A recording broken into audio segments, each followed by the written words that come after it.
Well, hello, everybody. Jan Rutherford here with Self-Reliant Leadership, and I'm very happy to have a very special guest on the show today, and that's Robert Glazer.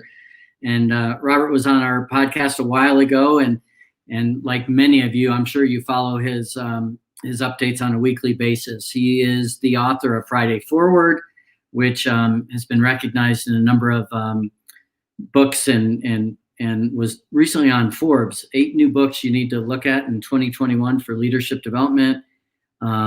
He's also the author of a book called How to Make Virtual Teams Work, another book called Elevate, which is also the name of his podcast, and another book on performance partnerships. And with that, let me welcome Bob Glazer to the show. Hey, Bob.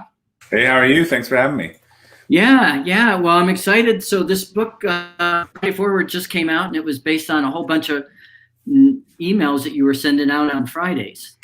Yeah, right? It started as a note that I sent to my team. They actually came out of a leadership retreat and program that I went on that was focused on improving the morning routine. And one of the people who led that is someone who's become a mentor, Warren Rustan, sort of focused on spending 10 minutes each morning reading something positive, writing, doing some thinking. They gave us some quote books and some stuff. And I will say that I liked the routine. The positive stuff was a little too rainbow and unicorny for me. So after a few weeks, I decided I'd merge I had some stories and quotes and things that I like. I'd merged the concept of writing with, trying to come up with something on a Friday to send to my virtual team of 40 at the time. And I started sending it. It was called Friday Inspiration for a few months. I didn't think anyone was reading it, but I was enjoying writing it. So I kept going with it. And then soon, people were saying, I've made some changes, but more interestingly, I shared this with my husband and he shared it with his company, or I sent this to my mom. And through a series of progressive things, I decided, maybe this has value outside the company. Opened it up. It started spreading, and I'm still amazed each day when I look at the map on Friday and see people in 60 different countries opening the email. Yeah, I've kept a journal for a long time. I advocate for them. It's interesting. It sounds like a lot came from your own personal reflections. What came out of this. Is that something that you advocate for those that you work with and clients that, boy, if you could slow down, you might spend time in the right places a little bit better? Yeah, there's an assumption that I've spent, years on some of the topics when I really just spent the 4 days, really thinking through it before I wrote it. And, I don't know who said it, but I heard that writing sort of clarifies your opinion on stuff. And I think in this instant on world, we don't sit and think with things. We don't sit and write with things. It's just a good exercise to take something preview. My one this week is actually on coachability. And it comes from a Kyrie Irving story where I don't know if you caught this from a leadership standpoint, but, he and Kevin Durant are sort of, coming together on the Nets next year. And he was being interviewed and he said, I don't really think of the team. He's a first-year head coach, Steve Nash, who's a former, MVP. I don't really think of the team as having a head coach. I think I could be the coach one day. I was like, oh, that's a problem. Imagine you're a new leader coming into a business and you hear that one of your employees said, well, I know he's my boss, but I don't really have a boss. Some days I'll be the boss. Other days I'll be the boss. So, this week's topic was on coachability. And, I had some notes but it made me sit down for an hour and think about, all right, what is it that makes someone coachable? What are my thoughts on this or otherwise? So it is helpful for me. Yeah. Well, it's interesting you mentioned coachable. I want to go down a little rabbit hole there. I've had more than a few people in the past couple of weeks say, geez, I gave so-and-so some feedback and they got really upset and I feel terrible. And my gut reaction was, well, aren't they isn't an expectation that they're coachable, that they're not defensive, that they welcome that feedback? And it almost seems like I've introduced a completely foreign concept. What's your thinking on all that? That's a double-edged sword in itself, because the first question I would ask is, what did you say to them? And if they said, well, I pointed out on a call, with a client, how, they were pausing for 10 seconds and that they may want to figure out a crutch word and, so that they could get back to the client, and they just were really, because it would be better for them. That'd be one thing. If they said, I told them they sounded stupid the way they were talking on the call last week. So sometimes I've learned, the 50-50 rule, like one of your kids comes in and tells you the story and the other the story in the middle, like there's always a little bit of truth. So in general, yes. I mean, one of the things I said in the article is I found that there are three buckets: the people who just don't want feedback in coaching, the people who say they want it, but these are the people you have to check in every quarter and you're talking about the same thing over and over again. Like they just can't, they go through the motions, but they don't really want the feedback, or they would have acted on it and not made the same mistake. And then the third, people who are like, give it to me, I want to get better. And you never discuss the same thing twice. And I think there are three distinct groups. I'm not sure that the first isn't better than the second, because at least the first group is clear that they're closed-minded. Yeah, but do you think that's a reasonable expectation, though, that bosses have, that their people be open and to actively look for feedback and not be defensive? Well, the question is, did they pick their teams? Is that a value? Like, we have an excel and improve core value, so we expect people to want to get better. So if you don't want to feedback, then you don't want to get better. So it all goes into our system. So were you given that team? Have you been trained on giving feedback? Do you know how to depersonalize feedback? Most people don't know how to give feedback in a way that is, we have a rule, like you say it within 72 hours or you forget it, that I heard from the Ritz-Carlton. Like, you shouldn't sit down at a check-in and someone's bringing grievances from 3 months ago, because it seems super petty, right? If the point of feedback is to get better, then I should tell you that now. Like, I shouldn't be coming back in 6 months, but so I actually think a lot of organizations and leaders aren't trained on giving feedback, and they're not good at it. But it's this whole circle. Like, our culture is, we find people who want to excel and improve. It's endemic to our culture. Anyone who says they want to excel and improve and isn't good about feedback, there's something misaligned there. Well, you're talking about principles from, you probably are familiar with top grading. Yeah. Where I'm interviewing Joe Smart tomorrow. Yeah. Oh, are you? Yeah. So from selection to welcoming and orientation to development, there's consistency that you basically looked at core values. You said, based on those, what are the behaviors we're looking for? How do I interview for those? And then once they're on board, how do I reinforce, those behaviors?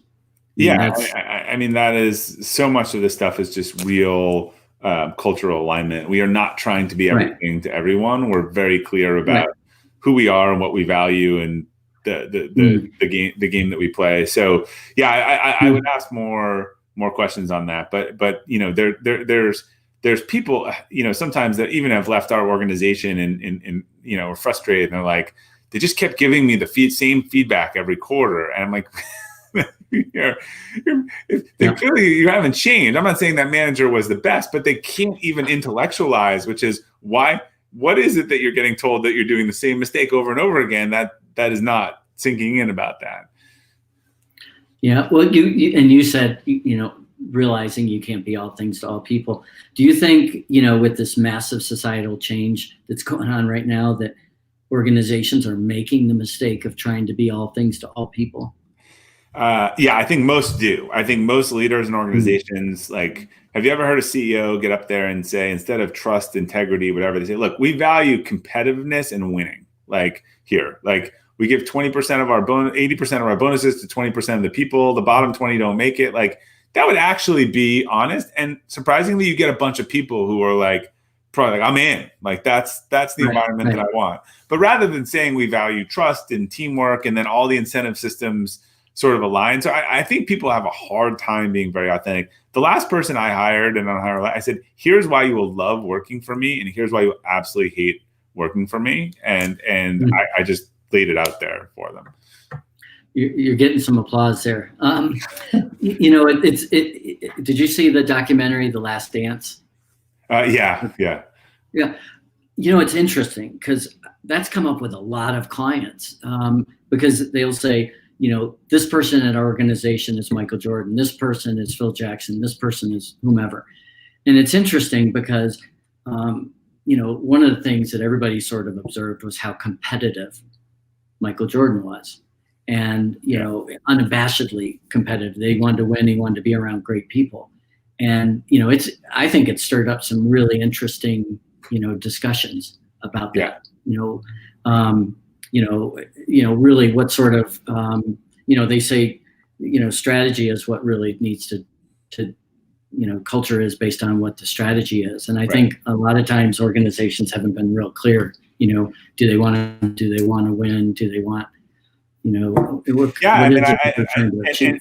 so I'm actually finishing an expanded version of my virtual teams book, which is due in like 2 days. So you're my one break from writing here. But one of the conclusions that we come to is that, when this is over, there's a lot of decisions for companies to make. So were they in person and, they want to go remote, or were they in person and they want to go back in person, but the teams don't want to come back? And one of the things that we said is, look, there's not a wrong decision. Not making a decision is the wrong decision. A lot of people are going to default to hybrid as the absence of a strategy. And to me, that's a huge mistake, because I think what you need to do is you need to put a stake in the ground and saying, look, we're actually going to become a remote company, or become an in-person company. And that might mean that half of you want to get a new job, and like, that's okay. But if I try to just, you can do what you want, like, I'm going to make a mess trying to appeal to everyone. When we sort of consolidated our core values down in half and doubled down on our vivid vision, like we lost a decent amount of people, but that was good. We said, look, we're here's where we're going. We're narrowing down our values. We're not making, we actually had an issue. I don't believe you change your values, but we found like a flaw in the code, which was, we used to have this value of accountability, and we had some of these great people, and we realized, like, what is not working? And they wanted to be accountable for the input. They wanted to say, like, I worked 14 hours on this, but here's the stuff I couldn't control, and all this stuff. And they wanted to absolve themselves because they had done the work. And we said, that's not actually what we were going for. So our value of own it now is much more prescient. And so we lost people, but it was mutual. Like, they're like, great. We're like, if you're not on board for this vision and sort of how the culture, then this is the time to exit, right? And no hard feelings. Well, what I'm seeing, I'll be interested to see if you're seeing the same thing. And that is my clients that are purely technology and B2B are good with being remote. They think that's going to be the way going forward. Those clients that have anything to do with manufacturing, the trades, any sort of blue collar component to their organization, really look at it and say, we need to have people together. I mean, that is our culture. Yeah. People on the front lines are putting themselves at risk, and we need to do that. That's the only way we're going to have the camaraderie, all those different things. And so one, my question is, are you seeing that? And two, what do you think the long-term implications are for the business world if you've got basically, two schools of social interaction? Yeah, this is so multifaceted. It's all fresh. Editing it. The two CEOs used the same word when we said, what was the biggest positive improvement you saw from this kind of work from home experience? And they said, total democratization of the business. Everyone was on the same page, same field, same screen. So there's a couple of things. There's what do the employees want? There's individual, there's a clear breakdown between introverts and extroverts in terms of who likes remote work and who doesn't.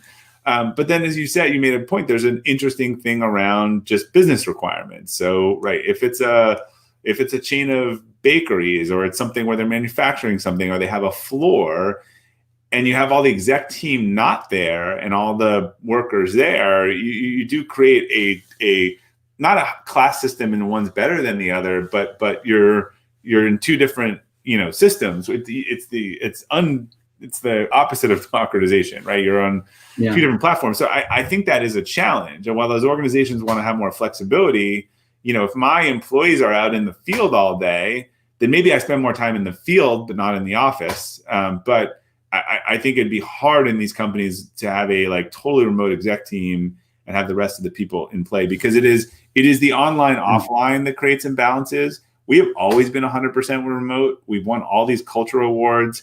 And it's hard for me to explain to people that because everyone's on the same page, how we do everything, no one feels left out, everyone feels included. And I've heard this from a lot of people that, again, I fear that this hybrid will not be very well thought out, and hybrid will be the absence of a strategy rather than a strategy. Yeah. Let me show you a question we just got come in. It came from Arter. I see your point in terms of a hybrid, but what if the company opts for a balance? This is what you just said. Do you see it as harmful? No. So let me be clear. I think there'll be stuff labeled as hybrid, which is the absence of making a decision. And then there'll be companies that will say, here's how we're doing it. You work from home, or we come in for meetings, or it's 2 days a week, or they are intentional about the blend, and they are clear about what people go in for, what they're home from. Maybe they start working from home on Friday. It's like, So it's a nuanced argument to understand, but I actually think intentional, mixed use could work. But like one company told me, the CEO, I thought this was really interesting. This is a great example. So from now on, when they do Zoom meetings, they'll be a little bit hybrid. The people in the office will go take it from individual rooms so that they're on the same playing field as the people from home, rather than like, oh, you two are here and the 12 people are in the room. So that's being really intentional about the strategy. Well, I did a workshop last week in Phoenix, and what we decided to do, there's going to be about 4 people that were remote and about 20 plus people that were in this big giant ballroom. And we made sure everyone in the ballroom had a laptop in front of them, and they were signed into the WebEx. So that the people that were remote could see somebody up close and see their expressions, instead of one little camera that, looked at this whole big room and they felt like they were really left out. And we're still waiting on the feedback to see how that was received. But that's what we did to sort of make people feel included. Yeah. And another example. So what Dropbox did is they said, look, we're going virtual first, but we're going to rebuild our offices into like meeting room, conference, group space, whatever. So like when your team has the meeting, it's an awesome space to come in. When you need to do an interview, so they actually made it like that it's virtual, but the space is there for the things that lend itself better to the space. And they're going to build more of those smaller spaces everywhere. So I think that's a great example of a really clear strategy supported by the right systems and processes. Well, let me go back to something I'm always curious about, and that is, you talked about value alignment and culture, and one of the things that I think really is creates trust is really clear decision-making models. How do you go about these decisions? So, and again, if it's, as an example, if a CEO was coming to you saying, hey, I'm looking at fall of 2021 and making sure that we have a very intentional strategy, and I need to make a whole bunch of decisions, and I've got some people in this camp and some people in that camp. What's your advice for going about that decision? Yeah, I think you make the decision and then you just communicate the decision clearly. So, I think we try to not, it's the chatter, we try to, like, if we know something, we communicate it. So look, to me, in most decisions, you either refer to your strategy roadmap or you refer to your values. Like that's your that's your Bible, right? So, those are the 2 types of decisions I have. Is this the right thing to do with this customer? Like, they owe us a ton of money, but they're struggling. Like, that should show up in your value set, right? Or, we have this opportunity to acquire this business. That should show up. Oh, does it meet the strategic plan that we've, and also do those people align to our values? So if the company has a vision and it has goals and targets, then the decisions are in service of the goals and targets, but never going against the values. That's sort of how I look at it in a simple sense. Do you feel that the values, let's say there's 5 values in the organization, 4 of them have to do with soft skills, how people are treated, 1 has to do with getting stuff done, results. Do you feel that they have to be prioritized so that one value takes precedent over another to help with that decision making? Yes. And we never really did that, but they kind of were. Like, our value of own it, we found, is our number 1 hierarchical. The other ones can't really exist without it. And I'll tell you a story, that the perfect thing of this, because I just included this story in the writing. So Gary Ridge, who's the CEO of WD-40, incredible leader, has grown that business for 20 years. He teaches I've become friendly with him. He teaches a business school class, and he gives a problem for 3 groups to call. I think he's done this 100 times. And the first group is given the problem with no values. The second group is given the problem and a set of company values. And the third group is given it with a hierarchical set of company values. And his company has hierarchy. By an hour, first group has not finished the problem. Second group finishes with non-hierarchical, finishes sort of second slowest, and 20 minutes almost every time the group with hierarchical core values has the solution to the case study. You know, you're probably familiar with Jonathan Haidt. Wrote a book recently, The Righteous Mind, and talks about why it's so hard to convince anyone to change their mind regarding politics or religion. Just go on social media if you want to validate that. Well, it's interesting because he sort of takes an anthropological approach and kind of puts, whether you're liberal or conservative into 2 camps. And again, it doesn't say one's good or one's bad, and that everybody sort of wants the same. It's just expressed in different ways. But one of the ways that he says it shows up is one group is very hierarchical. This is, and he relates it back to landowners and agricultural and farming. That the people that worked hard and accumulate are have more power and status. Yeah. And then there's the more egalitarian, where like what you were saying, the democratization of things. And again, I wonder if that is something future CEOs in the future are really going to have to reconcile. Do we want something that's hierarchical, or do we want something that's a more democratized? And I'm just wondering if you think that's something that folks need to be thinking about, or they just go back to their core values and make money. The issue that's frustrating me with values right now, relation to politics, is that, and I will stay away from politics, but it's funny. Anyone who tries to discuss leadership in the context of COVID, whatever, it gets into a political discussion. Like, we can't talk about our politicians as leaders, like just as leaders objectively, without some lens on it, which I think is interesting. But you have people that have stated set of values that they have been very open about, and then supporting people that are demonstrating the antithesis of those values. So there's some dissonance there, and so for me, it's either not really a value. I think you were maybe saying it, you were going through the motions, maybe heard your parents say it. There's even a thing where someone was explaining to me, there's a lot of people who, they talk about integrity, but there's people who might have heard their dad talk about integrity and saw him had an affair, for 20 years. So to them, like, perfectly integral to have an affair and say and talk about it. But like, that's not real values. The values have to transcend everything, and they're not subjective. So that has been something I've really struggled to see in all this discourse, is that, like, if you believe in something, you believe in it. Like, it doesn't have a red color or a blue color or otherwise. So I'm not sure, what's actually going on in some of those circumstances. Yeah.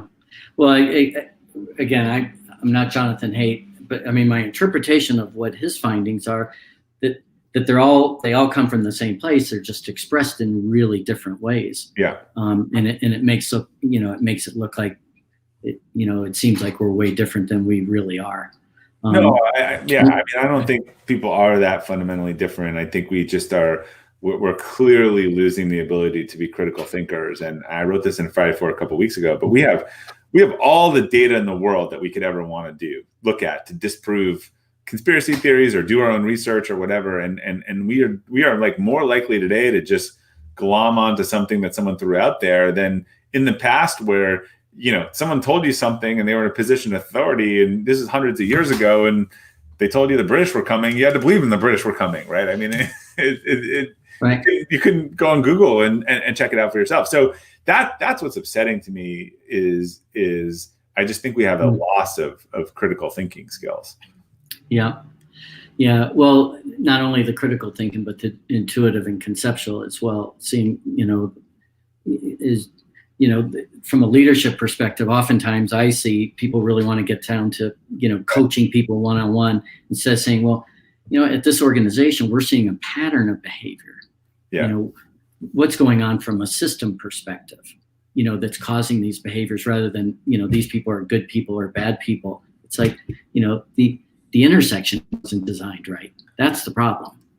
Yeah, and if you don't challenge your own assumptions, then you're never going to challenge other people's assumptions, right? So we have one other question. Then I've got a couple more, and then we'll, before we go. This is again from Arthur. Do you feel that functions with regional, two or more countries, responsibility will become more powerful? Jack Welch once said, if you're responsible for a country, why are you sitting at the headquarters located in another country? Taking also into consideration that mobility within countries are clearly restricted compared to pre-COVID. Yeah, look, there was now I'm going to forget his name, but there's a guy that I've talked to a lot of work around that we are in a localization period. We're in sort of it's me here now phase, and it's been trending that way. So yeah, I think you need to be, where you are. And even though that's a democratization, in terms of the Singapore team feels the same as the European team, that they're all on the same page and same screen and same meeting. They're not in the same place, right? And they have different things. So yeah, I do think that those regional elements are important. And yeah, I mean, if you're in charge of the French sales team and you're sitting in a corporate office in Connecticut, you're probably not going to feel very connected to that team. And look, even if they're working remotely, you're going to want to go and invite them on. And this is post-pandemic, but you're going to want to go and invite them all and see them and connect with them. Look, we're having a hard time splitting up the stuff that we have to do now, I think, versus what will it look like when we have the choice to move around. I don't think people are going to move around as much. I think, this has forced everyone onto video and realizing that, like, do I really need to fly to California for that 20-minute face-to-face meeting, or can we do that on video? And is it 80% better? Because remember, before, for a lot of people, it was phone or in person. They weren't, if you were under 35 or 30, you were not using, before the pandemic, Zoom was not something you were super comfortable with. We've always been on video because we were remote, but I can tell you that we had clients that would turn it on and they would duck under the table and they would hide, and we'd leave it on, and people just weren't comfortable with it yet. Yeah. Well, I've got two more questions for you before we go, Bob. This is enlightening. I like how you, like you said, spend time thinking about a subject rather than just getting something out there. And that's what is interesting about writing a book. I mean, somebody that wrote a book spent not weeks, but months, maybe years on a subject. So, before we went live, I was saying that, everybody's in a transition these days. I don't care if they're 30 or 60, and they're trying to make decisions about, what comes next. With all the success that you've had, and setbacks, how do you define success now that might be differently than you did 10 years ago? Yeah, part of it is I actually, this was from a lot of sort of research and development. I just don't even use the word success anymore. I use achievement. And the reason is I think the connotation of success has a lot of external perception and bias on it. Like, oh, my neighbor's so successful. Like, he just bought a Porsche and, he got a new CEO job and he's miserable and his wife doesn't talk to him and his kids don't talk to him. And, none of us would define that as success. So to me, achievement is actually knowing what you want, most, and intentionally going and getting it so that it actually, fulfills you. And I think that is it. I think those important. There's a lot of people I think who are quote unquote successful who are like yearning to like write in a cabin somewhere in Montana. And in their mind, the rest of the world thinks that they're doing amazing, and what they want that would actually bring them happiness is something that's totally different. So I think that is the danger of this sort of like, universal definition of success. Yeah. I think about all the people we've interviewed on the podcast, people that are outwardly successful, and, and before the show or after the show, you kind of get a little bit of insight into people, and you think, they might be successful, but I don't know that they're happy. I don't know that they're fulfilled. And And again, I go back to what we started talking about is, you just wonder if what they're chasing is aligned with what they value, or if their success was defined by, they were using somebody else's definition of success. And that is the whole framework from Elevative Capacity Building, which is actually the stories in the Friday Forward book are all aligned around the themes of capacity building, which is figure out what you want, sort of improve your operating system and your learning mechanism to get it. Your health and wellness, becomes really important to you when you know what you want, so you get it. And then your relationships to others and emotional capacity and how you react to the things around you, become really important too. So I fully agree with that. Yeah, my parents, when I was growing up, always said, if you don't have your health, you don't have anything. Yeah. And this week, doing the workshop I was doing, some people basically said that, younger people. And I thought that was interesting. I don't think before the pandemic, I would have heard somebody say, gosh, if you don't have your health, you've really got to prioritize. Right. And look, if any of us ever have, a health scare, or just like once a year, my back goes out for no reason, and I can't walk for those 2 days. And you're like, wow, if I had to take for granted this was permanent for me, this would be really a problem. So, we have these little windows sometimes around, if I felt like this all the time. Unfortunately, I think when we feel good, we tend to forget them. Yeah. Well, Bob, I have one last question for you. And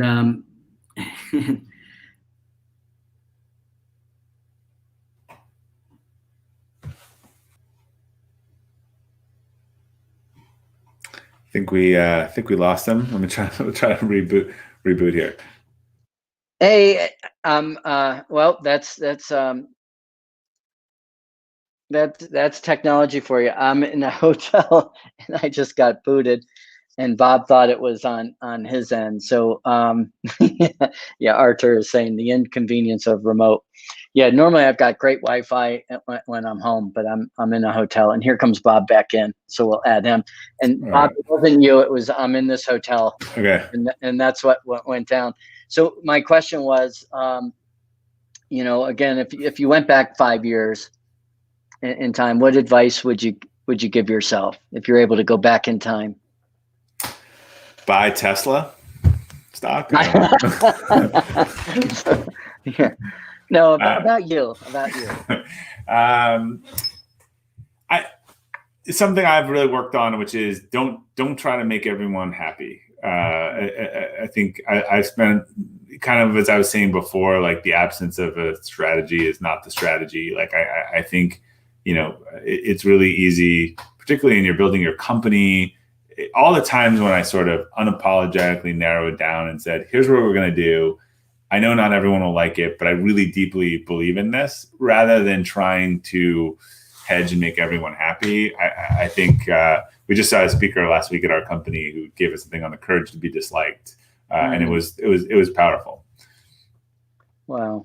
Well, again, I always enjoy talking to you. I'm thrilled that you've got, your fourth book out, and sounds like you got more coming, and updated version. Yeah. So before we go, anything you want to share with folks about what's next, or where to get more information on the work that you're doing? Yeah, I'll put in the URL, but everything is at, you can sign up for Friday Forward and see the books, listen to the podcast at robertglazer, glazer.com. I'm working on a full-length version of the Virtual Teams book that's going to come out globally at Q1 next year that touches on some of the stuff we talked about today around a lot of the fundamentals of a good virtual culture are actually a good culture. And I think we can cover up a lot of things in the office that we can't remotely. And I think that's one of the things that we're learning from this experiment. Yeah. That's awesome. Well, again, thank you for being with us. Thanks for your contribution to, the greater good, and thanks so much for hanging in there with all this whole pandemic and everything, and patience with my crappy Wi-Fi here. No problem. It is what it is. All right. Thanks, Bob. All right. Thank you.